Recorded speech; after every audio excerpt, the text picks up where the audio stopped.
नमस्कार, मैं हूं अंशिता।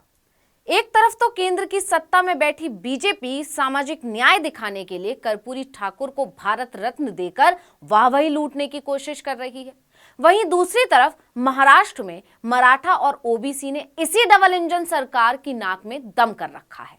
उधर मनोज जरांगे लाखों मराठाओं के साथ मुंबई आ रहे हैं, तो इधर ओबीसी समाज की 400 जातियां एक हो गई हैं। एक तरह से कहा जाए तो मराठा और ओबीसी समुदाय अब आमने सामने आ गए हैं और इन दोनों के बीच फंस गई है शिंदे सरकार। अब ये बात तो साफ हो गई है कि महाराष्ट्र में आरक्षण का मुद्दा अपने चरम पर है, क्योंकि मराठा और ओबीसी दोनों ही समुदायों ने सरकार के खिलाफ मोर्चा खोल दिया है। मराठा समुदाय के बाद अब राष्ट्रीय ओबीसी महासंघ ने महाराष्ट्र की गठबंधन सरकार को खुली चुनौती दे दी कि अगर सरकार मराठाओं को ओबीसी कोटे से आरक्षण देने की कोशिश करेगी तो ओबीसी में आने वाली लगभग 400 जातियां सड़कों पर उतरकर प्रदर्शन करेंगी। अब ओबीसी समुदाय की इस धमकी के बाद सरकार के लिए इधर कुआं उधर खाई वाली स्थिति हो गई है। जाए तो कहां जाए। दोनों ही समुदाय अपने अपने तरीके से सरकार पर दबाव बना रहे हैं और दोनों ही समुदाय सरकार के लिए जरूरी है। अब सरकार के लिए मुसीबत इसलिए ज्यादा बड़ी हो गई है क्योंकि राज्य में दोनों ही समुदाय की संख्या अच्छी है। अगर ये दोनों समुदाय नाराज हुए तो आगामी चुनावों में 3 पार्टियों वाली ये सरकार धराशायी हो सकती है। इसलिए अब लोग मजे भी ले रहे हैं कि लगता है महाराष्ट्र सरकार पर संकट के बादल मंडरा रहे हैं। सरकार का समय कुछ ठीक नहीं चल रहा है, क्योंकि ना तो पार्टी के अंदर कुछ ठीक है, ना ही राज्य में। आप जानते ही हैं कि 20 जनवरी को मनोज जरांगे लाखों मराठाओं के साथ मुंबई के लिए पैदल निकल पड़े हैं और 26 जनवरी को मुंबई पहुंच जाएंगे। जरांगे ने भी सरकार को चेतावनी दी है कि अगर सरकार ने उनकी मांग नहीं मानी या उनकी बात नहीं सुनी, उन्हें नजरअंदाज किया, तो वो आंदोलन शुरू कर देंगे और दोबारा भूख हड़ताल पर बैठ जाएंगे। अब जरांगे ने जैसे ही भूख हड़ताल की बात की, उनकी इस धमकी से सरकार के पसीने छूट गए, क्योंकि आपको याद होगा जब 25 अक्टूबर 2023 को मनोज जरांगे ने जालना जिले के अंतरवाली सराटी गांव में भूख हड़ताल शुरू की थी, तब 9 दिनों की इस हड़ताल में ही आंदोलन से जुड़े 29 लोगों ने अपनी जान दे दी थी। ऐसे में अब अगर दोबारा भूख हड़ताल हुई और किसी की जान चली गई तो फिर मराठाओं को काबू करना सरकार के लिए बहुत ही मुश्किल हो जाएगा। सिर्फ इसी डर से 20 जनवरी को सीएम शिंदे ने सर्वदलीय बैठक बुलाई थी और सर्वे कराने का फैसला लिया और कहा था कि सर्वे से पता चलेगा कि मराठा कम्युनिटी के लोग सामाजिक, आर्थिक और शैक्षणिक रूप से कितने पिछड़े हैं। शिंदे ने इसके साथ ही जरांगे से मुंबई न आने की अपील भी की थी, हालांकि उन्होंने इस अपील को पूरी तरह खारिज कर दिया। वहीं दूसरी तरफ शिंदे के आदेश के तुरंत बाद महाराष्ट्र में मराठा कम्युनिटी का सर्वे शुरू हो गया। राज्य के करीब 4250 कर्मचारियों को इस काम पर लगाया गया है। दावा है कि राज्य पिछड़ा आयोग 23 से 31 जनवरी तक सर्वे पूरा कर लेगा। हालांकि शिंदे के उस फैसले का असर कुछ नहीं हुआ और जरांगे निकल पड़े मराठाओं के हुजूम के साथ।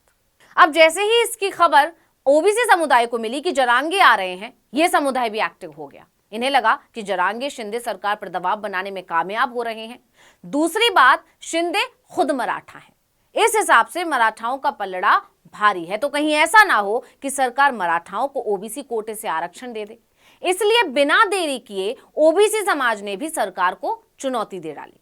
राष्ट्रीय ओबीसी महासंघ के राष्ट्रीय अध्यक्ष बवन राव तायवाड़े ने प्रेस कॉन्फ्रेंस की और सरकार को समझा दिया कि किसी भी हाल में ओबीसी समाज के कोटे से मराठाओं को आरक्षण नहीं देने दिया जाएगा।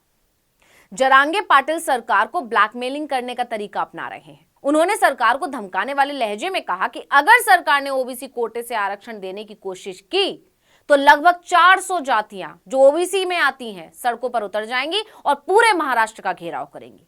ओबीसी समाज कभी भी नहीं चाहेगा कि मराठाओं को आरक्षण ओबीसी समाज से दिया जाए। सरकार ने ओबीसी समाज को लिखित आश्वासन दिया है कि मराठा को ओबीसी समाज के अंदर से रिजर्वेशन नहीं दिया जाएगा और अगर गलती से भी सरकार ये कदम उठाती है तो याद रखिएगा 400 जातियां सड़क पर आ जाएंगी।